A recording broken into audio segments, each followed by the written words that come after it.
Welcome everybody, I'm St.John Flynn here with the members of the Apollo Chamber Players, Matt Dietrich, Annabelle Ramirez, I forgot your name there, Annabelle, Whitney Bullock and Matthew Dudzik. And we're joined by a very special guest, composer Alexandra Du Bois, who wrote the 6th of the 20 by 2020 commissions that a project that Apollo has been working on.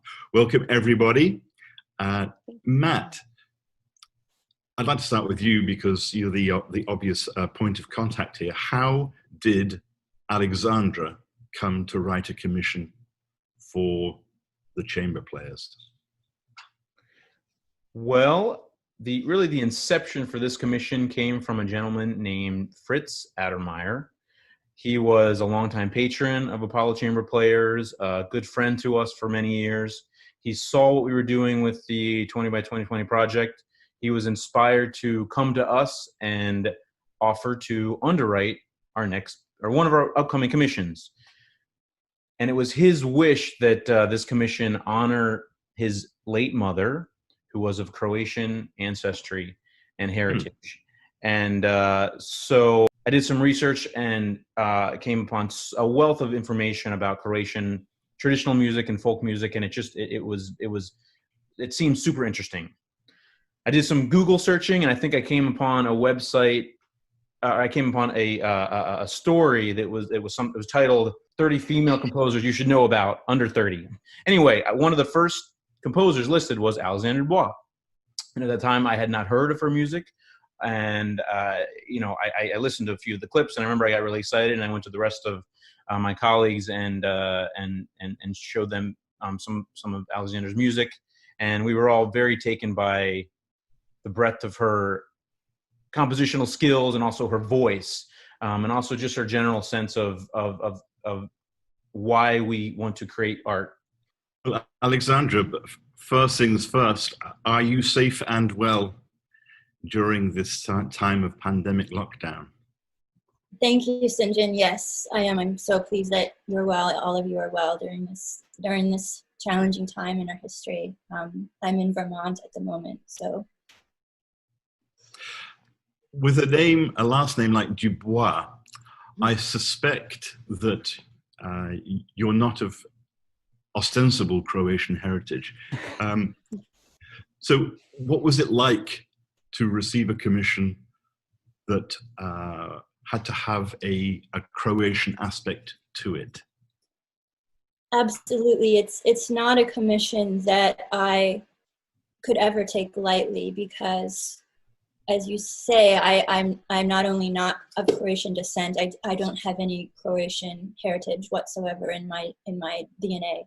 Well, first, let me say how thrilled I was to have this particular commission coming from Apollo Chamber Players, because I listened to so many of their recordings and studied their body of commissions and performances in the past before working with them. And it gave me so much confidence and inspiration to stretch outside of my comfort zone in terms of folk elements and folk inspiration and sound quality and complexity and just all of the things that you might feel a little bit tenuous or sensitive around exploring. And so having heard and experienced so much of what they do, I felt I was able to stretch my wings basically in terms of folk music. And I immediately jumped into studying hundreds of transcriptions of Croatian, Syrian, Serbian folk songs.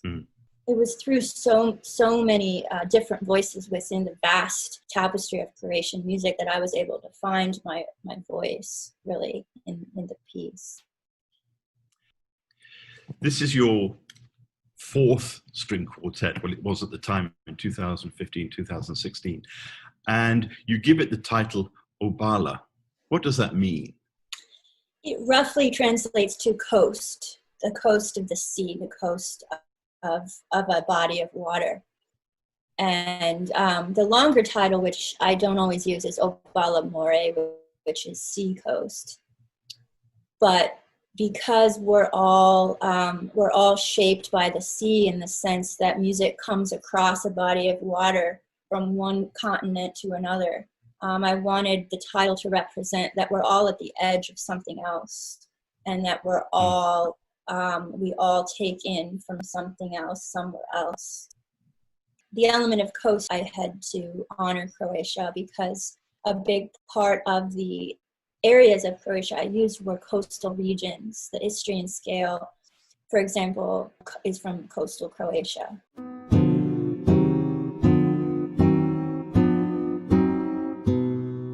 And so coast takes on a metaphorical standpoint, but it also takes on a literal physical element. Matthew, as a seasoned string quartet player, when you first approached Alexandra's piece, was it obvious in the writing that she was a very accomplished string quartet player, composer? Yeah, I'd say definitely. I mean, there's I think a level of attention to detail and to the craft of the writing that really shows. We all had our personal challenges within our parts, but then there's also the ensemble challenges that came along with that. Nothing unplayable, but definitely out there on the edge of our experience up to that point and our ability.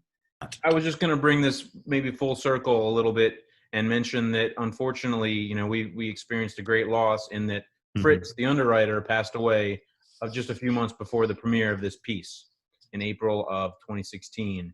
And I remember we were all very much shaken by his loss.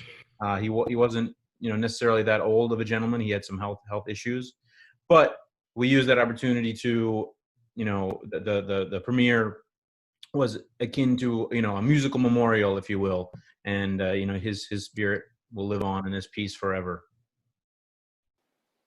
Well, we've been talking to Alexandra du Bois, the composer, and we're about to hear the performance of her commission for the Apollo 20x2020 commission project. But first, we have a special ingredient here, and that is dance. And it's a great pleasure to welcome Houston Ballet first soloist Oliver Halkowich, who has choreographed and danced to this performance. Oliver, tell us about how this all came about.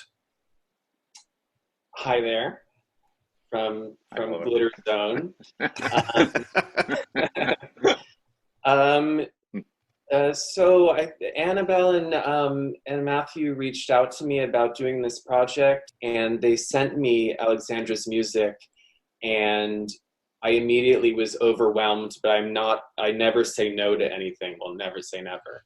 But it's a big piece of music. I'm only one person armed with an iPhone, so I didn't know really how to approach it at first. But I've been a little bit kind of all over the country somehow in the time of COVID.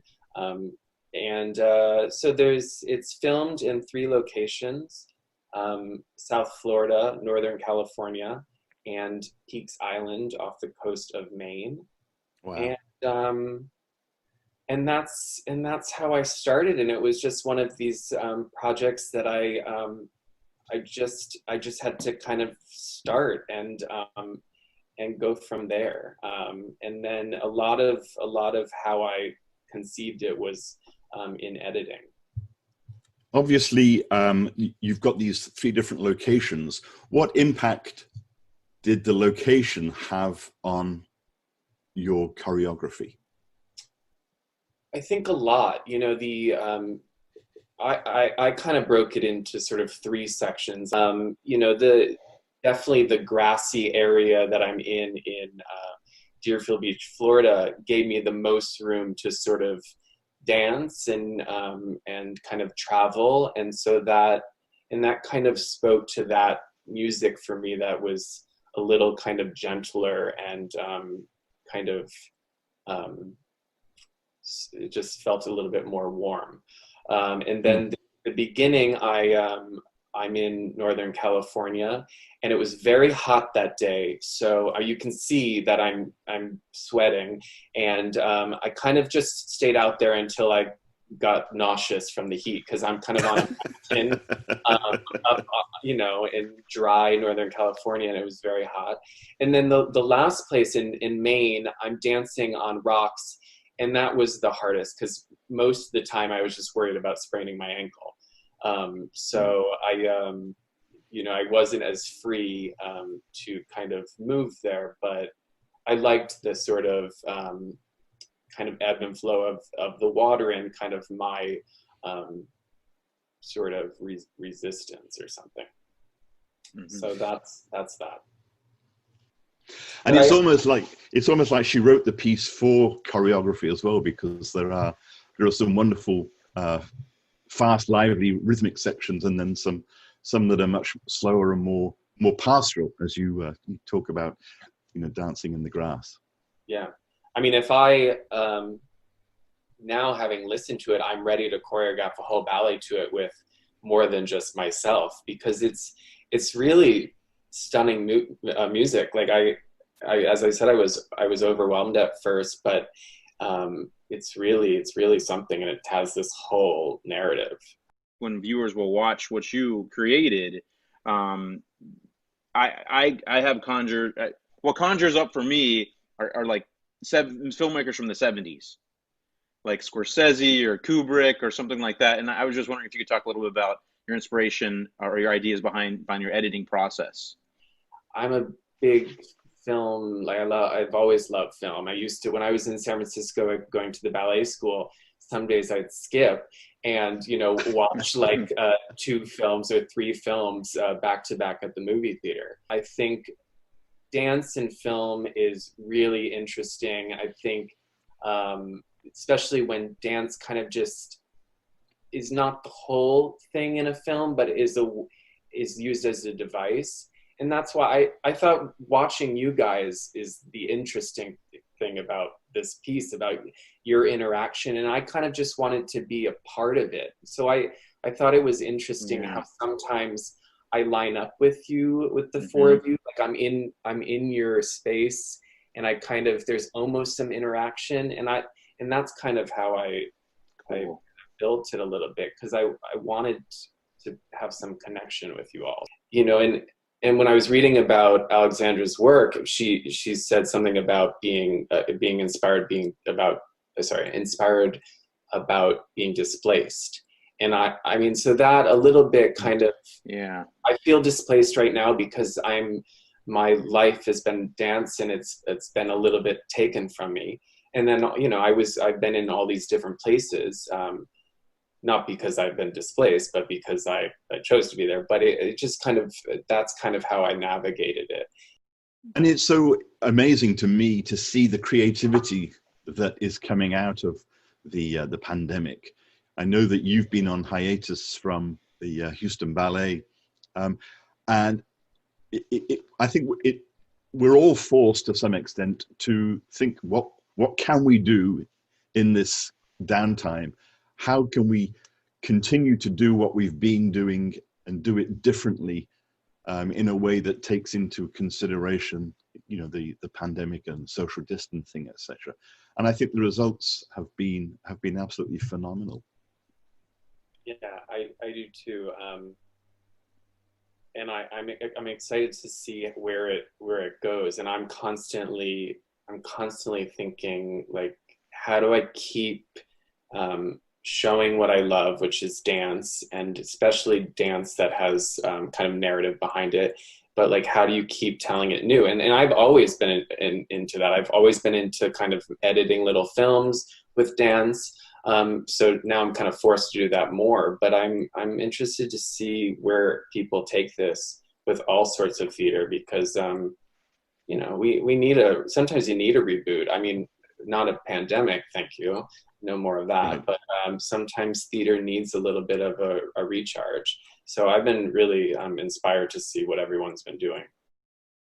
It was beautiful. We are going to hear the work, the music and the dance, all brought together through the medium of film. So we're combining all 3 now with a performance by the Apollo Chamber Players of Alexandra du Bois' String Quartet number 4, which is the 6th of the Apollo's 20 by 2020 commissions. Let's enjoy this performance.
Alexandra's String Quartet No. 4, OBALA, performed by the Apollo Chamber Players.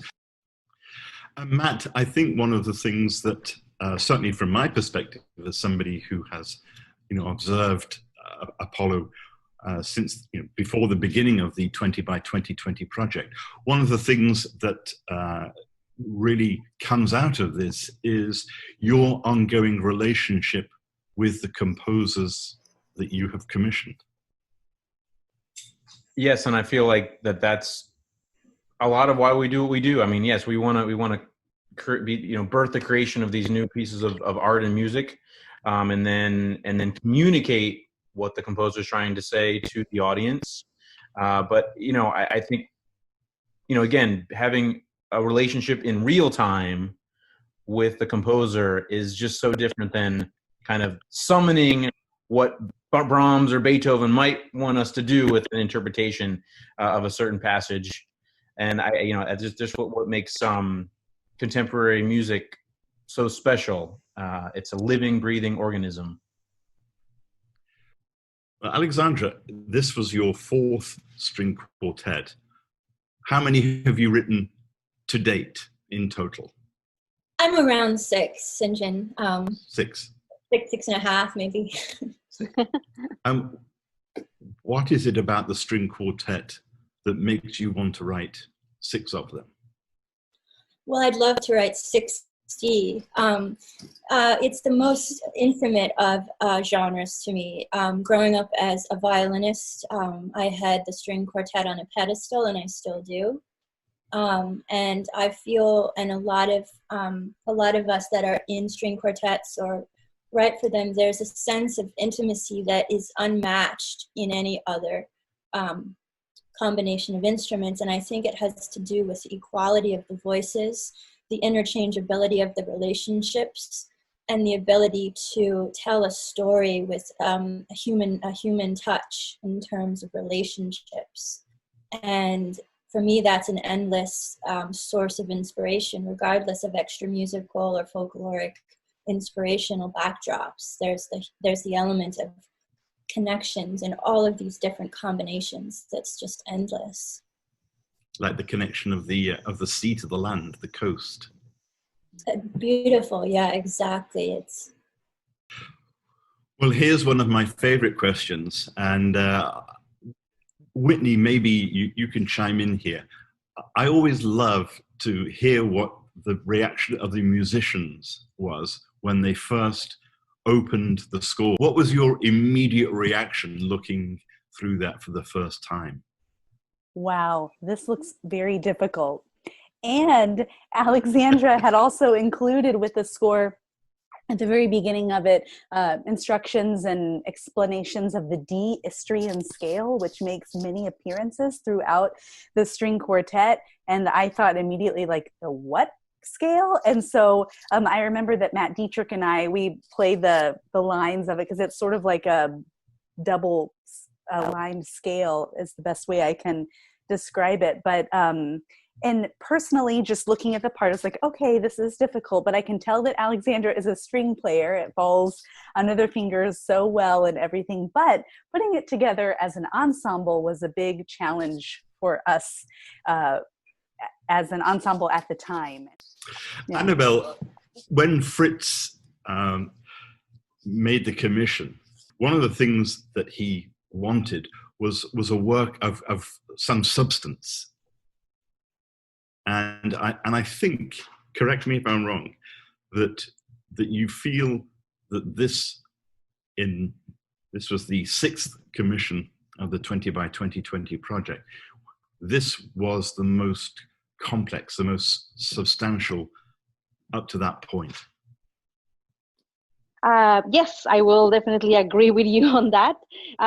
Not only in length, but in complexity and in involvement, and I feel like even the research that Alexandra did on this is so deep, and it was very, very interesting. It was such a challenge because we had to learn it in such a short amount of time, and it really was complicated for us at first, and it really helped once we had a chance to work with Alexandra, and she came, explained to us, a lot more of the little intricate details of the music, and that really helped us get it learned a little better for the premiere. But it really is a complex work that just keeps on progressing as we play it more and more. Well, Alexandra, how old were you when you wrote that first piece of music? Do you remember? Oh, my parents have some scratched pieces of staff paper where I was kind of putting things down on paper as early as 4 or 5. Oh, really? But I had an aversion, you guys, to my mom would say, well, why don't you, do you know what a composer is? You could be a composer. And I had this aversion, and my parents had no idea why. They thought it was the strangest, cutest thing. And why was it? No females, women were on the pieces of music that I was looking at. And my brain, my child brain, couldn't make the jump. So instead of feeling discouraged that I couldn't be a composer, I decided I hate it. I think that's the stupidest thing to do. And for some reason I jumped over that when I was about 15 and just thought, oh, well, no, I'm just writing it down because I enjoy it. So it's really important to see yourself represented on a piece of paper in a concert hall. And Apollo is doing that, and we need more. We need more diversity. We need everybody represented in the concert hall. Look, thank you very much to all of you for talking about that, the two sides of the same coin, the composing the piece and performing the piece. And everybody, please do stay safe. Thank you, Alexandra. Thank you. Thank you.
Okay. Could we keep going just for a couple more minutes and ask a couple more questions? I think Annabelle had a question or two. I did. We could put this. I think so. No. I was so going to ask. I did. Well, I the one I went to ask was the one about the story, because I felt like, you know, like I saw this because the sign where you're at the beginning, it's like a no trespassing sign, right? And so you're like kind of dancing around it, and the music is very tense. Yeah. And then when you finally go over it, is when the music changes. So I'm like, is he trying to, you know, like break out? And it's like a reference to the pandemic because we're like locked in, you know. So yeah, that was one of my kind of like impactful thing that I saw there, you know. And then kind of wanting to jump into sea and like you be free or something. So there's a lot, but I think that people will get different things from watching it. And it took me a couple runs of it to like see the whole idea, because at first I was like overwhelmed by all the everything going on, you know, and I hadn't even seen our performance video by itself. So it's like, oh my gosh, this is so cool. So it's kind of like it's sort of like a Rorschach test in a way, right? You're gonna like see whatever, you know. I think everybody's gonna see something a little bit different, like you said, you know. Did I use that correctly? My thing with anything I ever make, which is not a great thing for me probably, but it takes several viewings, I think, because I do, whether I have a lot of ideas or what it is, I think probably watching this for the first time, you might be like, what the hell's happening? But if that's the case, then close your eyes and listen to the lovely music. But I did have a lot of ideas. I mean, I think we're like all in our heads right now, right? Like we're unable to live our lives, so everything's here. So it's, I mean, making art or making dance or whatever is, you know, it's we want to get all this stuff out. But there was definitely purpose in that no trespassing sign. I wanted that there, and but it's a very subtle. I mean, it's subtle too, and I think that's great, and I think that's what the best filmmakers do too, right? You want to not make something so obvious that people, you know, you want people to kind of have an intuitive sense of what you're going for. So I think it's very interesting. And actually, St.John, I mean, you know, you don't know the music nearly as well as we do because we performed it a lot. What was your impression upon the first viewing of the piece with Oliver's dance? Yes. Oh, I thought it was fabulous. I mean, it's so intriguing, and I love at the beginning with the sign. It's almost like that is a man-made intrusion on the natural world. You know, it sort of it has a glaring quality to it because it is almost like a stain on the landscape in some respects. And I love your red onesie. I don't know. We should probably talk about that because I don't know. People are going to be like, "What the hell is he wearing?" Well, Annabelle, I mean, it really is striking in the context of the background too. You can, you know, see that your silhouette, and I mean, it works very well. Yeah, I thought it was just a good because you really stand out. No matter how faded the film is, we know exactly where you are. The other thing I like, well, I don't know why you chose that, but the other thing I wanted to ask was about the hand movement that, you know, goes in and out, and if that's like a reference to something or how that. Yeah, the hand movement is definitely a reference to Balanchine's, to the choreography. This thing is a Balanchine move, and but in this, it almost looks like it's a little bit like go and stop me. But that is a movement from Balanchine's phlegmatic section, which I've always loved. But it felt a little bit like I was being halted and then go and halt, you know, and I liked that. The red onesie or wrestling singlet, whatever you want to call that, with the white Adidas. While I don't ever recommend anyone to wear that, I obviously like the color because it did stand out. I wanted to be a little bit jarring in these locations. I liked how it almost, you know, could be the color of the wood on your string instruments, that I could almost be one of you, or be close to you. So I liked the red for that. And, you know, that it was, you know, I'm kind of like undressing out of this black thing when I come out in the beginning, if you can see that. But I wanted it to look like I had this sort of dance outfit on for whatever reason. And I think one of the things that struck me was that because it's just a single dancer, it's just you, and you know, you're dancing, and you're creating the dance, you know, either improvisationally or ahead of time. But it has a sense of a reverie. It's just it's you reacting to the music in your own, obviously in your head, but also in your own little world. You're not worried about anything that's going on. You don't have an audience. You don't have other dancers. You don't have the musicians. It's just you in your own little world, reacting to the music with your body.